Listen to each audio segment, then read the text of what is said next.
Boa tarde, CLTs com cheiro de CC. Eu poderia estar roubando, eu poderia estar matando, mas eu estou aqui contando uma piada para vocês, CLTs.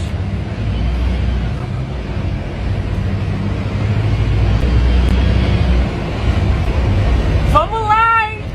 Ó, expectativa. Uma criança vira e fala pro Papai Noel: Papai Noel, por que você rói a unha? Aí ele responde pra ela assim, ó: Ho, ho, ho.